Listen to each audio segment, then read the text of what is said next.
안녕하세요. 저는 40대 중반의 여성입니다.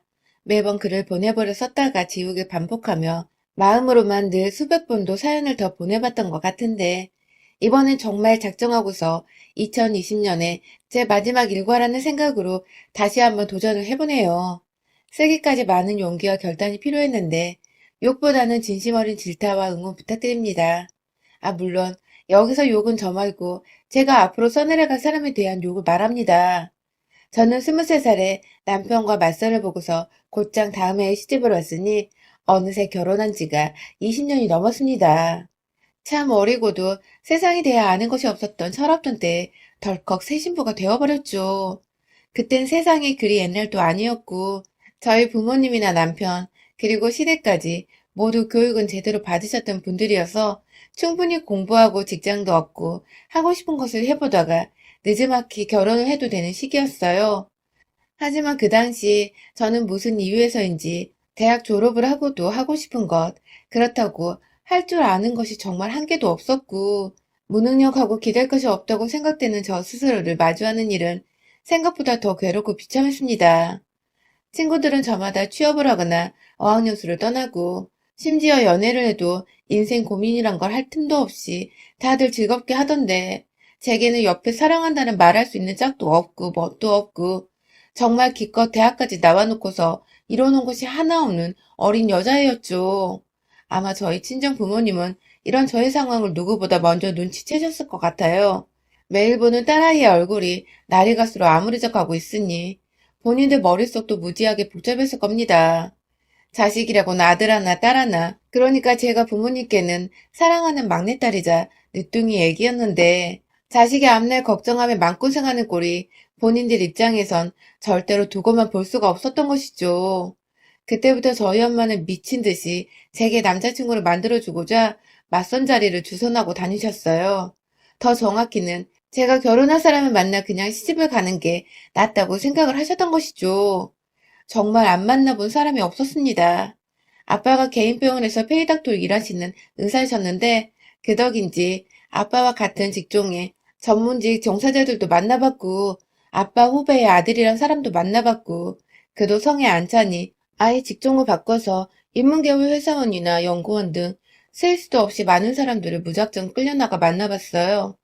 여러분, 생각을 해보세요. 제가 겨우 20대 초반에 벗어났었는데 남자 보는 눈이 제대로 있었겠습니까? 그저 외모가 내 스타일이고 대화가 잘 통해야 이 사람이 최고네 하면서 금사빠처럼 빠져버릴 때였죠. 이걸 간과하지 말았어야 했는데 저희 부모님은 그저 딸이 얼른 시집가서 좋아하는 남자 옆에서 내조나 하며 편하게 살길 바라셨던 바람에 직업 좀 괜찮다는 사람은 죄다 제게 소개를 해주셨고 저도 결국 그게 부모님의 마지막 발악이란 거 알아서인지 어떻게든 상대를 찾아보려 하다가 진짜로 찾았습니다. 지금의 남편, 저와는 20년을 함께 살고 있고 고생은 좀 했지만 자식도 셋이나 낳아서 지지고 볶고 잘 살고 있는 우리 신랑 말이죠. 처음엔 그 나이대 여자애들처럼 외모만 보느라고 조금만 잘생긴 사람 같다 싶으면 애프터도 받아줬고 하루 정도 더 만나서 커피도 마시거나 영화를 보기도 했었는데 생각보다 저와 대화가 안 통하더라고요.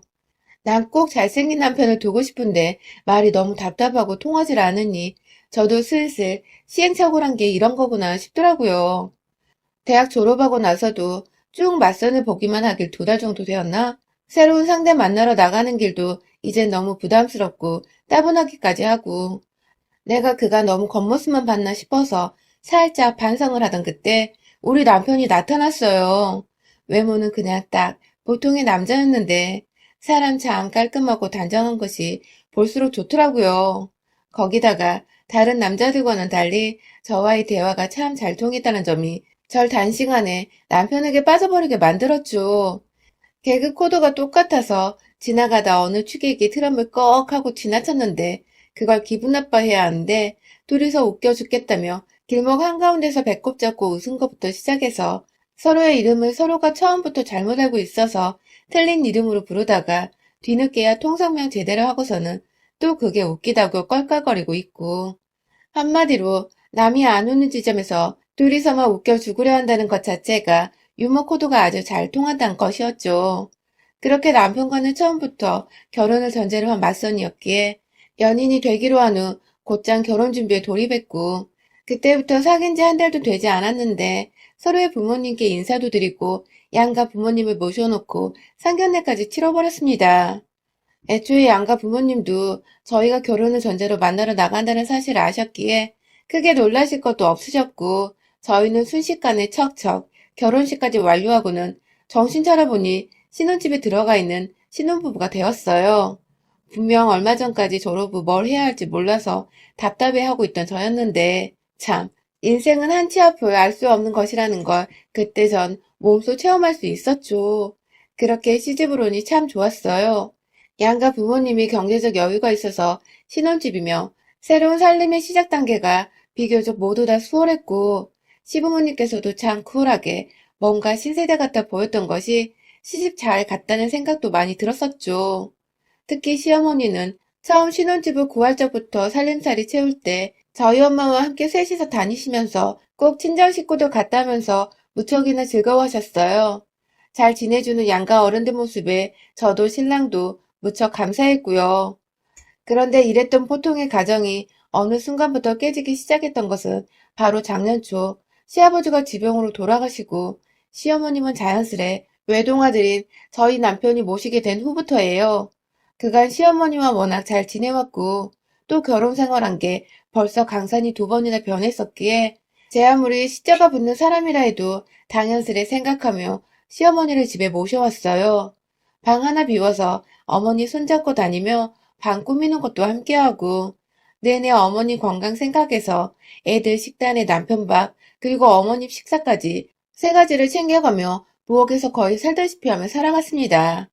애가 셋이다 보니 정말 정신이 없기도 했고 또 하나둘 입시 시험을 치를 때가 다 와가다 보니 예민해져 있기도 해서 제가 챙겨야 할 것들이 한둘이 아니었죠. 그런데 시어머니가 저희 집에 들어오시고 한 반년 정도는 정말 저와도 잘 지냈어서 편히 지내시는 줄 알았는데 글쎄 남편한테 제가 어머님 눈치를 줘서 본인 마음이 불편하다는 소리를 하신 겁니다. 전혀 상상도 못한 일이었고 남편을 통해 그 얘기를 듣고는 완전히 뒤통수를 맞은 기분이었죠. 어찌저찌 그날 바로 남편을 대동해 시어머니와 함께 대화를 나누며 오해를 풀긴 했습니다. 저는 평소대로 어머님을 대해드렸고 신경 정말 많이 쓰며 보살펴드리고 있다는 생각했는데 그런 생각을 하고 계신 줄은 몰랐다고 했고 어머님은 제가 곧장 이런 말을 하니 본인도 민망하셨는지 그냥 했던 소리라며 오히려 남편한테 왜 이상하게 말은 전했냐고 애써 나무라셨죠. 뭔가 이상하긴 했어요. 전혀 눈치 보실 성격이 아니신데 눈치 보인다는 소리를 하신 것 자체가 좀 꺼림칙했지만 처음 며느리와 함께 지내시느라 불편한 점들은 있을 수도 있겠다 싶어 더 신경 써 드리려고 마음을 먹었어요. 하지만 이 일은 시작에 불과했죠. 시어머니는 그날 이후부터 또 한동안 잠잠하다가 정말 뜬금없이 저와 이웃집 제 친구의 남편, 제 아이의 친구 아빠인 사람과의 관계를 의심하기 시작하신 겁니다. 정확히는 11월 말부터니까 2020년 연말 내내 이 의심을 품고 터뜨리고 아주 난리를 피워대셨죠. 잠잠하던 집에 불을 제대로 끼얹는 겁니다. 그 의심의 상대남은 바로 저희 집 위층에 사는 이웃집 언니의 남편이에요. 저희 둘째 아이하고 같은 반을 여러 번 해서 알게 된 사이이고 그 집 언니가 저랑 2살 차이라 몇 없는 또래라며 거의 10년을 함께 돌도 없는 동네 절친으로 지내고 있고요. 남편들끼리는 애들 데리고 자주 운동하러 나가줘서 가족끼리는 다 같이 친하게 지내고 있는데 어느 순간 시어머니가 자기 방에서 자꾸 소음이 들린다며 밤마다 잠을 못 잔다고 따져야겠다며 혼자 팔을 걷어붙이고 위층으로 올라가려 하시더라고요. 딱 봐도 싸움을 일으킬 것만 같은 그 태도에 저는 급 당황을 하며 시어머니를 막아섰죠. 그간 잘 지내고 있었던 이웃 사촌이고 한 번도 소음이란 걸 들어본 적이 없는 집인데 갑자기 잠도 못 잘 정도로 들린다고 하시니 분명 오해가 있을 수 있다는 생각을 한 것입니다. 그래서 싸움부터 일으켜 서로 얼굴 붉히기 전 제가 조심히 먼저 말을 꺼내보기로 한 것이죠. 시어머니를 대신해 위층으로 올라가며 도대체 어떻게 말을 해야 할까 무지하게 고민을 했어요. 겨우 문을 두드리니 집에서 언니 말고 언니 남편, 제가 늘 편하게 오빠라고 부르는데 오빠가 문을 대신 열어주더라고요. 저도 그 시간에 보니 반가워서 오, 오빠! 하면서 자연스레 집 안으로 들어갔습니다. 안에서 언니가 들어와! 하면서 제 목소리를 알아채고 불러줬거든요. 들어가서는 최대한 기분 안 나쁘게 시어머니 얘기를 하다가 소음 얘기를 꺼냈어요. 그런데 보니 시어머니 방 위층에 위치한 그 방은 아이들 공부방으로 쓰이고 있어서 밤에 소음 내는 게 불가능한 공간이더라고요. 역시나 시어머니가 무작정 오셔서 화부터 내셨더라면 오해가 쌓여 일이 더 커졌겠다 싶어서 마음의 안도감이 불어왔죠. 언니는 영문도 모르고 소음이 자기 집에서 나는지 확실하지도 않은데 뭐가 그리 미안한지 계속 미안하다고 더 조심하겠다고 사과를 했고 저도 그런 언니한테 너무 미안해서 몇 번이고 우리 시어머니가 나이가 있어서 예민하다며 불편하게 미안하다고 사과를 하다가 좋게 좋게 대화를 마무리 짓고 다시 집으로 돌아왔습니다.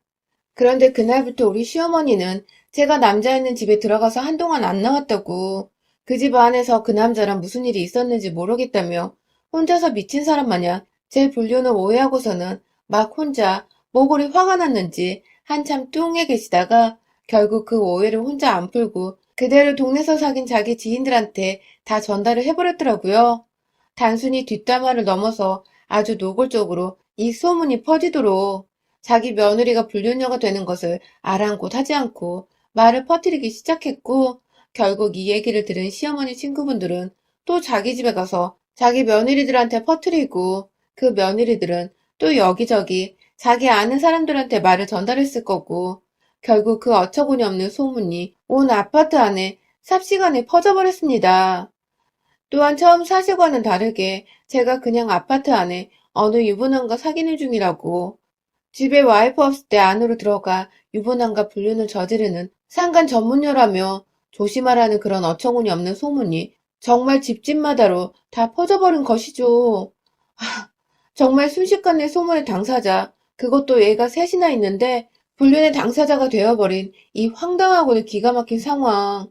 더 웃긴 건 전 이 소문의 주인공이 저인 줄도 모르고 그냥 제가 싫어 죽겠는 사람들이 저한테 티 안 내고 어느 미친년이라 돌려 말하며 소문을 전달해 주는데 전 그것도 모르고 혼자 맞장구를 치면서 별 또라이년이네 라고 했답니다.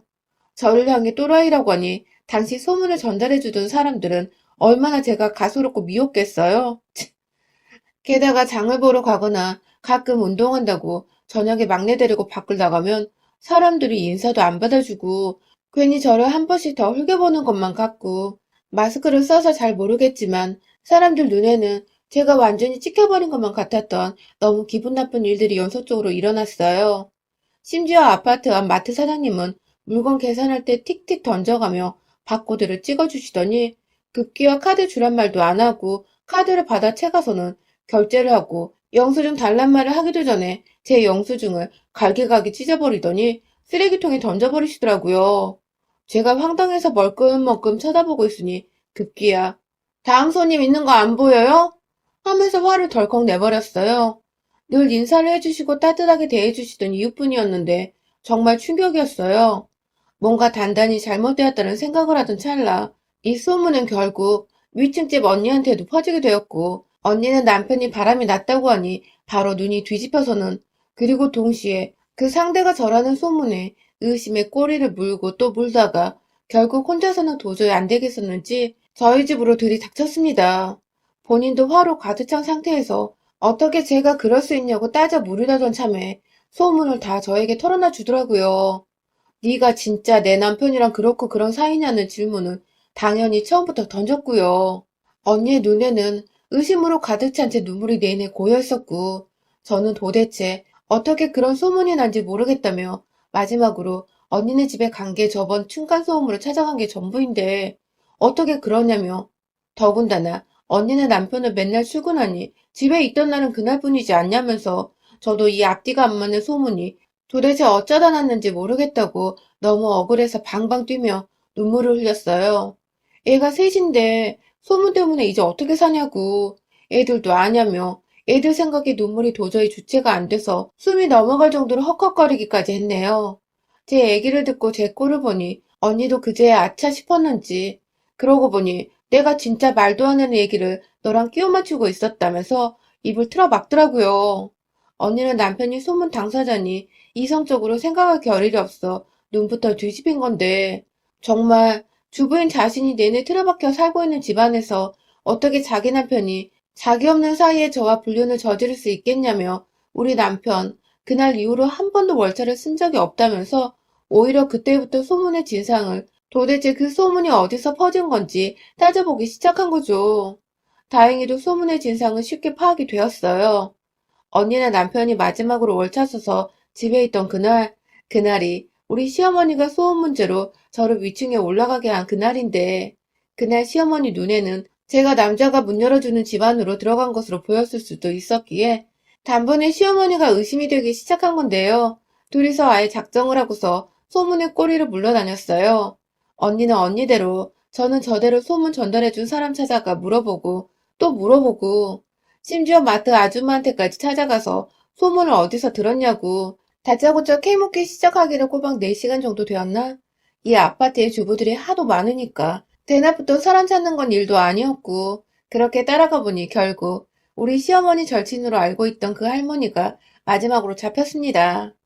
언니랑 둘이서 씩씩거리며 그 할머니 집을 알아보겠다며 경비실을 찾는데 희미하게 1층 주차장 너머에 있는 정자에 우리 시어머니가 보이더라고요. 저도 모르게 무작정 정자로 뛰어가니 어머니 친구분이 그 할머니도 같이 계셨어요. 우르르 한두 명 아니고 비슷한 또래의 서너 분이 더 앉아 계셨죠.